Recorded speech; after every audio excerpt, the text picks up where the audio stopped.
Hello बच्चों, कैसे हो आप लोग? आई होप बहुत अच्छे होंगे। ठीक है। चल आपको पता है आज हम लोग क्या करने वाले हैं। चलिए देखते हैं आज क्या करते हैं। ठीक है, एक छोटे से न्यूमेरिकल से हम लोग स्टार्ट करते हैं।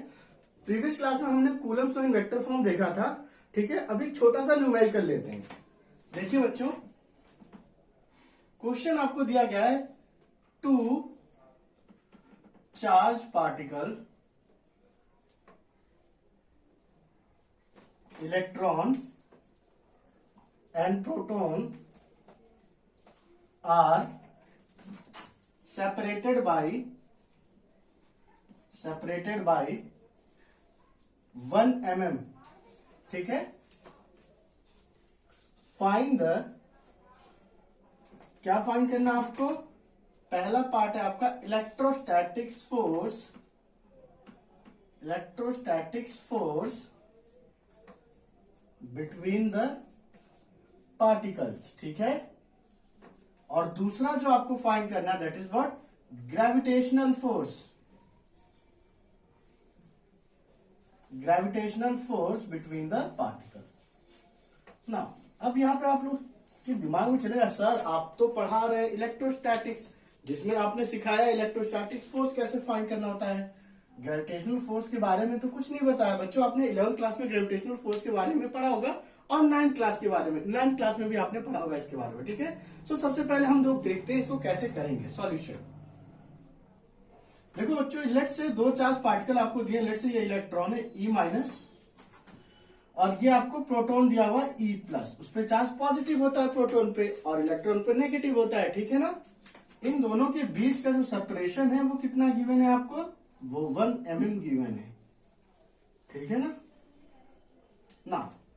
अब यहां पे आप देखेंगे बच्चों, मान लिया कि जो इलेक्ट्रॉन है वो फर्स्ट पार्टिकल हमारा है, तो 1 इसे नेमिंग कर दिया, और ये प्रोटॉन सेकंड पार्टिकल, इसको 2 कर दिया। आप देख सकते हैं जो इलेक्ट्रॉन है वो प्रोटॉन को अपनी ओर अट्रैक्ट करेगा, तो इस पे जो फोर्स लगाएगा लेट से वो क्या होगी? Force on 2/1 F21।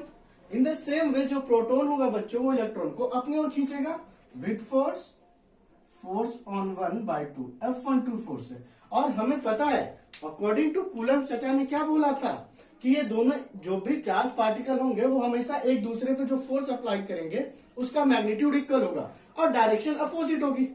ठीक है ना। इस केस में आप इजिली देख सकते हैं F12 और F21 का जो मैग्नीट्यूड होगा हमें पता है क्या होगा, वो सेम होगा। तो हम कैलकुलेट कर सकते हैं ये F12 का जो मैग्नीट्यूड होगा वही F21 फोर्स का मैग्नीट्यूड होगा।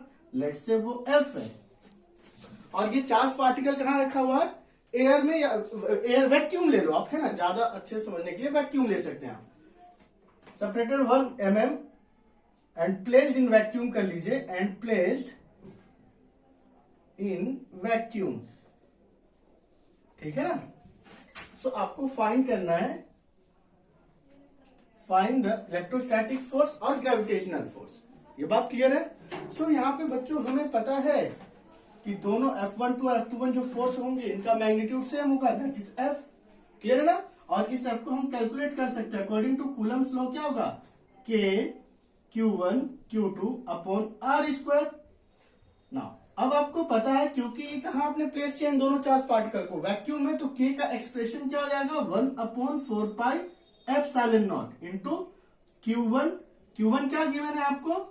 E, जिसका मैग्नीट्यूड Q1 क्या होता है? Charge on electron, that is E minus होता है, कितना होता है? -1.6 इंटू 10⁻19 कूलम। बट हमें मैग्नीट्यूड से मतलब है, तो मैग्नीट्यूड क्या हो जाएगा? 1.6 इंटू 10⁻19 कूलम। प्रोटॉन पे जो चार्ज होता है बच्चों कितना होता है? 1.6 इंटू 10⁻19 कूलम। इलेक्ट्रॉन पे नेगेटिव, प्रोटॉन पे पॉजिटिव, तो हमें सिर्फ और सिर्फ मैग्नीट्यूड से मतलब है। Q1 की वैल्यू कितनी है? 1.6 इंटू 10⁻19 एंड Q2 की वैल्यू क्या है? इसका मैग्नीट्यूड से 1.6 इंटू 10⁻19 कूलम अपॉन में R की वैल्यू क्या है? 1 mm। तो इसको मैं ऐसे लिखता हूं 1 इंटू 10⁻³ इंटू 1 इंटू 10⁻3, क्योंकि 1 mm में आपका 10⁻³ मीटर होता है। 1 mm में कितने मीटर होते हैं? 10⁻³ मीटर। क्लियर है ना। अब हमें पता है 1/4πε0 की जो न्यूमेरिकल वैल्यू होती है बच्चों कितनी होती है? वो बता सकते हैं आप 9 इंटू 10⁻⁹। ठीक है ना। अब इनको अगर आप इनको कैलकुलेट इनको सॉल्व कर लीजिए आप 1.6 into 1.6 into 10 to the power minus 38 upon में ये कितना हो जाएगा 10 to the power minus 6। Clear है? ये विजुअल है सबको? कोई डाउट अगर है तो आप बता सकते हो मुझे। सो इनको जब आप सॉल्व करेंगे बच्चों, ठीक है, तो क्या आपका एक्सप्रेशन आएगा 23, इनको देखो 9 इंटू 1.6 इंटू 1.6 को जब आप मल्टीप्लाई करेंगे तो क्या मिलेगा आपको 23.04। क्लियर है? Into 10 to the power minus 38 है और ये माइनस 6 प्लस जाएगा, कितना हो जाएगा ये, है ना, या यहाँ पे देख सकते हैं माइनस 6 है, ऊपर जाएगा 9, 15 हो जाएगा। 15 में से 38 क्या करेंगे आप, माइनस करेंगे, है ना, तो वैल्यू जो बचेगी कितनी बच जाएगी, देखिए आप माइनस 38 पावर है और पॉजिटिव की कितनी पावर है 15, कितना हो जाएगा बताइए, तो ये 3 और 2 23, 10 टू द पावर माइनस 23 ना। इसको मैं फर्दर ऐसे एक्सप्रेस कर सकता हूं बच्चों कि जो फोर्स ये होगी इसकी वैल्यू क्या आ रही है, देखो अगर पॉइंट यहां पे मैं ले लूं तो एक पावर मुझे कम करनी पड़ेगी, है ना, क्या हो जाएगा 2.304 into 10 to the power minus 22। Clear है ना? ये समझ में आया कैसे? कुछ नहीं किया, 10 से मल्टीप्लाई और 10 से डिवाइड कर दिया, तो ये 10 से जब मल्टीप्लाई हुआ तो इसकी एक पावर कम कर देगा और ये 10 इसमें डिवाइड करके 2.3 कर देगा। ठीक है ना? तो इतना न्यूटन हो गया आपका। क्लियर है? सो इसका मतलब क्या है बच्चों कि ये दोनों चार्ज पार्टिकल एक दूसरे के ऊपर जो इलेक्ट्रोस्टैटिक्स फोर्स अप्लाई करेंगे उसका जो मैग्नीट्यूड होगा वो कितना होगा 2.304 into 10 to power minus 22 newton होगा। कोई डाउट किसी को? नहीं। सो आप डायरेक्टली इसको हम लिख देते हैं यहाँ पे, इसको डायरेक्टली यहां पे लिख दिया जाए। एफ की वैल्यू कितनी है 22 ऊपर कर देते हैं यहाँ पे, है ना, जो आपका इलेक्ट्रोस्टैटिक फोर्स आया स्मॉल ई से कर दिया, that is what 2.304 into 10 to the power minus 22 newton. Clear है बच्चों? ना अब हम फाइंड करते हैं क्या, ग्रेविटेशनल फोर्स फाइंड करते हैं, है ना। अब देखिए बच्चों ग्रेविटेशनल फोर्स की calculation, gravitational force same particle same तरह से प्लेट है, ऐसे ही वैक्यूम में ही प्लेट होगी। अब यहाँ पे इनके मास को हम कंसीडर करेंगे, फिर से बाय डायग्राम बना लेते हैं, मास ऑफ इलेक्ट्रॉन और यहाँ पे मास ऑफ प्रोटॉन, इनके बीच का सेपरेशन वही सेम है बच्चों, दैट इज 1 mm, है ना। तो हम देखना चाह रहे हैं कि इनके बीच में जो ग्रेविटेशनल फोर्स एक्चुअली रख रही है वो कितनी होगी। देखो बच्चों यहाँ पे मास ऑफ जो इलेक्ट्रॉन है वो प्रोटॉन को अपनी ओर खींचेगा विद फोर्स F21, है ना, इसको 2 मान लिया, इसको 1 मान लिया, जस्ट प्लेस या पॉइंट पार्टिकल को आप नेमिंग कर दिया आपने। और इसका इलेक्ट्रॉन को किस फोर्स से खींचेगा proton, that is what M12, force on 1/2 F12। ठीक है ना। अब हमें पता है ग्रेविटेशनल फोर्स में भी जो आपके मैग्नेट दोनों ही पार्टिकल होते हैं या दोनों ही प्लैनेट या ऑब्जेक्ट एक दूसरे पे इक्वल अमाउंट का फोर्स अप्लाई करते हैं, ये बात क्लियर है। ग्रेविटेशनल फोर्स एक दूसरे के ऊपर इक्वल अप्लाई करते हैं। तो इस केस में जो मैग्नीट्यूड होगा बच्चों क्या हो जाएगा, F12 का F21 का मैग्नीट्यूड और F212 का मैग्नीट्यूड जो होगा वो सेम होगा, लेट्स से F है। सो यूनिवर्सल ऑफ ग्रेविटेशन के थ्रू जो मैग्नीट्यूड होगा, दो प्लैनेट या दो ऑब्जेक्ट एक दूसरे के ऊपर जो फोर्स अप्लाई करते हैं उसका जो मैग्नीट्यूड होता है उसको हम कैलकुलेट करते हैं कैसे, कैपिटल F जो होगा क्या जाएगा, capital G mass of 1 m1 m2 upon में r स्क्वायर। क्लियर है यहाँ पे ना। सो यहाँ पे आपको पता है बच्चों जो F कैपिटल G क्या होता है 6.67 into 10 to the power minus 11, ठीक है, न्यूटन मीटर स्क्वायर पर केजी स्क्वायर ना। अब यहाँ पे जो मास ऑफ 1 मतलब इस केस में क्या है, mass of electron, mass of electron कितना होता है 9.1 into 10 to the power minus 31 KG, into mass of proton कितना होता है M2, यहाँ पे मास ऑफ प्रोटॉन है वो भी कितना बताया था ऑलरेडी आप लोगों को 1.672 into 10 to the power minus 27 KG upon में R 1 mm है, तो यहाँ पे क्या हो जाएगा 1 into 10 to the power minus 3 into 1 into 10 to the power minus 3, क्या जाएगी, सबको मल्टीप्लाई करो 6.67 9.1 इंटू 1.672, तो आपको ये रफली वैल्यू कितनी मिल जाएगी 101.4 समथिंग आएगी इसी के around, into 10 to the power. अब 10 टू द पावर सॉल्व कर लेते हैं, ये -31 है, -27 है और -11 है। तो क्या करेंगे देखिए तो आप 31 -27 -31 -11, ये हो जाएगा 9 और ये हो जाएगा 6, -69 हो गया। और ये -6 है, ऊपर जाएगा +6 हो जाएगा, है ना। तो अब -63 पावर आपकी आ गई, -63 ना। अब इसको अगर हम देखें बच्चों, इसको मैं ऐसे लिख सकता हूं F = 1.01 into 10 to the power, क्या हो जाएगा बता सकते हैं आप, -61। क्लियर है, न्यूटन। सो यहां पे आप इजीली देख सकते हैं बच्चों, दोनों ही चार्ज पार्टिकल के बीच में जो इलेक्ट्रोस्टैटिक फोर्स लगेगी उसकी वैल्यू आ रही है 2.304 इंटू 10⁻22 न्यूटन। वेयर दोनों ही चार्ज पार्टिकल के बीच में जो ग्रेविटेशनल फोर्स लग रही होगी उनके मासेस की वजह से, वो कितना आ रहा है 1.01 इंटू 10⁻61, मतलब बहुत ज्यादा कम वैल्यू है as compare to electrostatic force.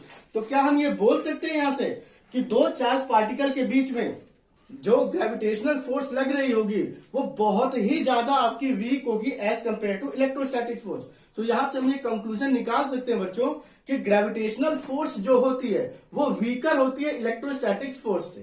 पहला पॉइंट क्लियर है आप लोगों को। दूसरा पॉइंट आप यहां पे देख सकते हैं बच्चों, जो इलेक्ट्रोस्टैटिक्स फोर्स है ना, इलेक्ट्रोस्टैटिक्स फोर्स 1/r² के प्रोपोर्शनल है, मतलब इनवर्स स्क्वायर लॉ फॉलो करती है ये। तो वहीं पे ग्रेविटेशनल जो फोर्स होती है वो भी क्या करती है, इनवर्स स्क्वायर लॉ को फॉलो करती है। क्योंकि यहाँ पे भी जो फोर्स है ग्रेविटेशनल फोर्स, इसको Fg कर दीजिए आपको अगर दिक्कत नहीं होगी तो, ठीक है। Fg मतलब ग्रेविटेशनल फोर्स, वो भी क्या 1/r² पे डिपेंड करती है, मतलब ये भी इनवर्स स्क्वायर लॉ को फॉलो करती है। तो दूसरा पॉइंट क्या हो जाएगा कि ग्रेविटेशनल फोर्स और electrostatic force both follow the inverse square law. कोई डाउट इसमें, किसी को कोई डाउट नहीं होना चाहिए, ठीक है। और तीसरा पॉइंट जो है ध्यान से देखेंगे बच्चों, ग्रेविटेशनल फोर्स जो होती है वो हमेशा अट्रैक्टिव होगी, मतलब एक ऑब्जेक्ट दूसरे ऑब्जेक्ट को हमेशा अपनी ओर खींचेगा। वेयर एज जो इलेक्ट्रोस्टैटिक फोर्स होती है इस केस में तो आपको अट्रैक्टिव दिख रहा है, मतलब इलेक्ट्रॉन प्रोटॉन को अपनी ओर खींच रहा है, प्रोटॉन इलेक्ट्रॉन को अपनी ओर खींच रहा है। बात क्लियर है। जब उनका चार्ज नेगेटिव पॉजिटिव मतलब अपोजिट नेचर का अगर चार्ज है, लेट्स से अगर यहाँ पे इलेक्ट्रॉन और यहाँ पे भी इलेक्ट्रॉन होता तो वो एक दूसरे को रिपेल करते हैं। तो इसका मतलब यह है कि जो इलेक्ट्रोस्टैटिक फोर्स होती है वो क्या होती है बच्चों, अट्रैक्टिव भी हो सकती है, रिपल्सिव भी हो सकती है। वेयर एज ग्रेविटेशनल फोर्स जो होती है वो हमेशा अट्रैक्टिव होगी। बात क्लियर है आप लोगों को, कोई डाउट नहीं होना चाहिए, ठीक है। चौथा पॉइंट ये है कि जो इलेक्ट्रोस्टैटिक फोर्स होती है बच्चों, ये भी पाथ इंडिपेंडेंट होती है, मतलब इसके थ्रू जो वर्क होता है ना, इलेक्ट्रोस्टैटिक फोर्स जो वर्क करती है वो पाथ इंडिपेंडेंट होती है, ठीक है। और ग्रेविटेशनल फोर्स भी जो वर्क करती है वो भी पाथ इंडिपेंडेंट होती है। इसका मतलब है दोनों की दोनों फोर्सेज जो है कंजर्वेटिव है। आई होप आप लोगों को पॉइंट समझ में आ चुका होगा। अब इससे हम कंक्लूजन निकालते हैं, ठीक है ना। उन कंक्लूजन को लिख लेंगे, कुछ सिमिलैरिटी है कुछ डिसिमिलैरिटी है, ठीक है ना, उनको हम देखेंगे। अब चले मैं रफ कर दूं अब इसको, चलिए देखो बच्चों, और अच्छे से क्लियर करने के लिए हम लोग क्या करते हैं, इलेक्ट्रोस्टैटिक फोर्स और ग्रेविटेशनल फोर्स का रेशियो ले लेते हैं, है ना, ताकि हमें और अच्छे से चीजें समझ में आए। रेशियो ले लीजिए आप तो इलेक्ट्रोस्टैटिक फोर्स और ग्रेविटेशनल फोर्स का, तो क्या आएगा जरा देखिए तो। इलेक्ट्रोस्टैटिक फोर्स की value 2.2 into 10 to the power -22 newton, ये 2.3 यहां पे कर लीजिए, ठीक है ना। अपॉन में ग्रेविटेशनल फोर्स की वैल्यू कितनी दे रखी है आपको, 1.01 इंटू 10 टू द पावर -61 ना। इनका अगर आप रेशियो लेते हैं तो क्या आ जाएगा, Fe अपॉन Fg जो आपका हो रहा है that is 2.2 into 10 to the power 39। Clear है ना, क्योंकि 69 ऊपर चला जाएगा तो आपका 39 आ जाएगा, ठीक है ना। 5 और 3 2 करेक्ट है ना। सो इसका मतलब यह है कि इलेक्ट्रोस्टैटिक फोर्स जो होगी वो आपकी 2.2 into 10 to the power 39 times ज्यादा है किससे, ग्रेविटेशनल फोर्स से। तो इससे आप और आसानी से कंपेयर करके देख सकते हैं, इतनी स्ट्रॉन्गर है, मतलब जो इलेक्ट्रोस्टैटिक्स दोनों के बीच में लग रही है इतने टाइम्स ज्यादा स्ट्रॉन्गर है ग्रेविटेशनल फोर्स से। आई होप आपको चीजें एकदम क्रिस्टल क्लियर हो गई होंगी अब, ठीक है ना। जो पॉइंट मैंने अभी आपको बताया है उनको आप राइट डाउन कर लेंगे कॉपी में। चलो देखो तो जरा, इसको रफ कर दिया जाए। तो यहां से बस आप एक कंक्लूजन निकाल सकते हैं क्या,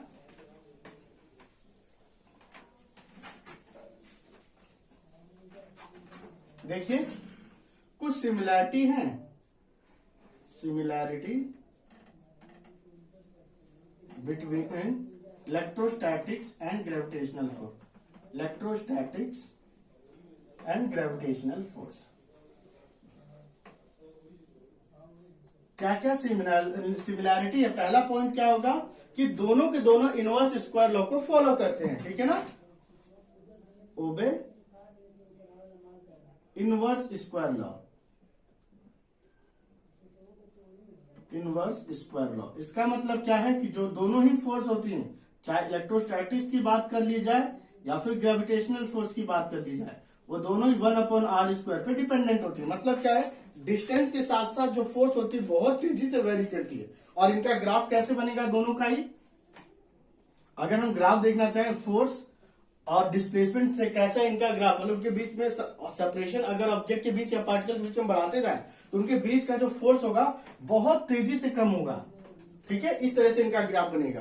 क्लियर आप लोगों को ना अब यहाँ पे जो दूसरी प्रॉपर्टी है ध्यान से देखेंगे बच्चों, क्या है कि दोनों ही फोर्सेस जो है, इलेक्ट्रोस्टैटिक्स की बात कर ली जाए या ग्रेविटेशनल फोर्स की बात कर ली जाए, ये इनके द्वारा जो वर्क किया जाएगा वो हमेशा पाथ इंडिपेंडेंट होता है। मतलब किस पाथ से आप जा रहे हैं इस पे डिपेंड नहीं करता, वो हमेशा इनिशियल और फाइनल पोजीशन पे डिपेंड करता है। सो इसका मतलब ये है कि इलेक्ट्रोस्टैटिक फोर्स और ग्रेविटेशनल फोर्स ये दोनों ही कंजर्वेटिव फोर्स हैं। क्या है ये दोनों?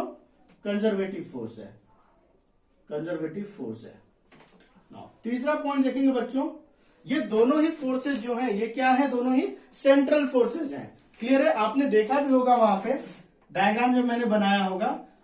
इलेक्ट्रोस्टैटिक की बात अगर की जाए तो इसका मतलब क्या है, देखो जो फोर्सेज अप्लाई करता है चार्ज पार्टिकल और दूसरे पे, उसके सेंटर पे अप्लाई करता है, जो लाइन उनको ज्वाइन करती है ना, दोनों के सेंटर जो लाइन ज्वाइन करते हैं उसी के अलॉन्ग होता है, ऑब्जेक्ट के सेंटर पे अप्लाई करता है फोर्स F21। जो F21 फोर्स लग रही है इस ऑब्जेक्ट चार्ज पार्टिकल 2 के सेंटर पे लग रही है, ठीक है। और वो भी इन दोनों सेंटरों को जो, मतलब दोनों चार्ज पार्टिकल के सेंटर को जो लाइन ज्वाइन करेगी उसी का अलॉन्ग लगता है। सेम केस इसमें भी, ठीक है। और इन द सेम वे बच्चों आपके ग्रेविटेशनल फोर्स में भी यही होता है। ग्रेविटेशनल फोर्स में जो ग्रेविटेशनल फोर्स लगती है वो भी दोनों के दोनों ऑब्जेक्ट या दोनों ही पॉइंट जो भी मास होंगे उनके सेंटर जो लाइन ज्वाइन करती है उसी के अलॉन्ग लगता है, बिल्कुल ऑब्जेक्ट के सेंटर पे लगता है। इसीलिए इनको क्या बोलते हैं? सेंट्रल फोर्सेज भी बोलते हैं। क्या बोलते हैं बच्चों? इनको सेंट्रल फोर्सेज भी बोलते हैं, ठीक है। ये दोनों ही सेंट्रल फोर्सेज हैं। अब ये तीन बहुत ही ज्यादा मेजर आपकी सिमिलैरिटी हैं, बाकी जो भी होंगे आप देख लेंगे, बट मेरे अकॉर्डिंग ये तीन है, ठीक है। अब हम डिसिमिलैरिटी की बात करते हैं कि भाई डिसिमिलैरिटी क्या है दोनों के बीच में। इसको रफ कर दिया जाए। अब डिसिमिलैरिटी की बात करते हैं कि दोनों ही चार्ज पार्टिकल के बीच में डिसिमिलैरिटी क्या क्या है। डिसिमिलैरिटी ना, डिसिमिलैरिटी की अगर हम बात करें तो सबसे पहला जो पॉइंट आएगा क्या आएगा बताओ तो बच्चों, जो आपकी इलेक्ट्रोस्टैटिक फोर्स होती है अभी हमने देखा था वो बहुत ज्यादा स्ट्रॉन्गर होती है, ठीक है, काफी ज्यादा स्ट्रॉन्गर होती है। किससे? ग्रेविटेशनल फोर्स से। Electrostatic force much stronger than gravitational force, ठीक है बच्चों। इसका मतलब ग्रेविटेशनल फोर्स से बहुत ज्यादा बड़ी होती है ना। दूसरा जो पॉइंट होगा, इलेक्ट्रोस्टैटिक फोर्स जो होती है वो अट्रैक्टिव भी हो सकती है और रिपल्सिव भी हो सकती है, वेयर एज ग्रेविटेशनल फोर्स ये हमेशा अट्रैक्टिव होती है। इलेक्ट्रोस्टैटिक फोर्स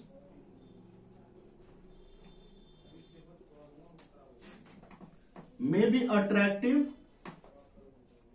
और रिपल्सिव,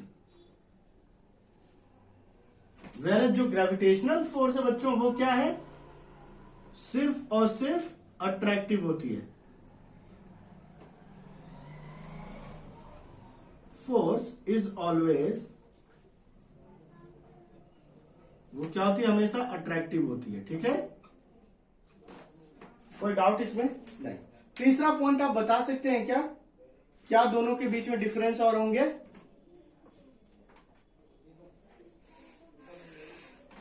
देखो बच्चों एक बहुत ज्यादा इंपॉर्टेंट जो तीसरी प्रॉपर्टी क्या है, जो आपका इलेक्ट्रोस्टैटिक फोर्स होता है वो मीडियम डिपेंडेंट होता है। क्यों? बताया था ना मैंने आपको, जो आपका इलेक्ट्रोस्टैटिक फोर्स Fe होता है क्या होता है बच्चों? K किसी भी चार्ज पार्टिकल बीच में K Q1 Q2 upon R square. बात क्लियर है? वेयर जो ग्रेविटेशनल फोर्स होता है आपका, ध्यान से देखना, जो ग्रेविटेशनल फोर्स होता है capital G m1 m2 upon r square होता है, ठीक है ना। अब यहाँ पे आप इजिली देख सकते हो बच्चों, क्या जो आपका ये इलेक्ट्रोस्टैटिक फोर्स है वो k पे डिपेंडेंट है। k जो होता है हमारा ये मीडियम डिपेंडेंट होता है, इसका मतलब medium to medium k vary करेगा। अगर k वेरी कर गया तो इलेक्ट्रोस्टैटिक फोर्स भी वेरी कर गई। वेयर ग्रेविटेशनल फोर्स के इसके में अगर बात की जाए तो उस केस में जो कैपिटल G होता है ये मीडियम इंडिपेंडेंट होता है। इसका मतलब ग्रेविटेशनल फोर्स जो होता है मीडियम पे डिपेंड नहीं करता है। बात क्लियर है? कोई डाउट इसमें? ठीक है। सो इसका मतलब ग्रेविटेशनल फोर्स दो ऑब्जेक्ट के बीच में चाहे मीडियम कुछ भी हो हमेशा सेम रहेगा, जबकि इलेक्ट्रोस्टैटिक फोर्स जो है वो वेरी कर जाएगा। मतलब अगर दो चार्ज पार्टिकल को आप एयर में उनके बीच में फोर्स निकाल रहे हैं और फिर उसको ले जाके वाटर में उनके बीच में फोर्स अगर देखते हैं, सब कुछ सेटअप सेम रखा हुआ आपने, बस अब मीडियम आपने चेंज कर दिया, आप एयर की जगह उसे क्या कर दिया, वाटर कर दिया, तो उस केस में उनके बीच में जो इलेक्ट्रोस्टैटिक फोर्स लग रहा होगा वो चेंज हो जाएगा। वेयर जो ग्रेविटेशनल फोर्स होगा उन दोनों पार्टिकल के बीच में जो एयर में था वही वाटर में भी होगा। ये बात क्लियर है? सो इसका मतलब क्या, थर्ड पॉइंट आपका बच्चों कि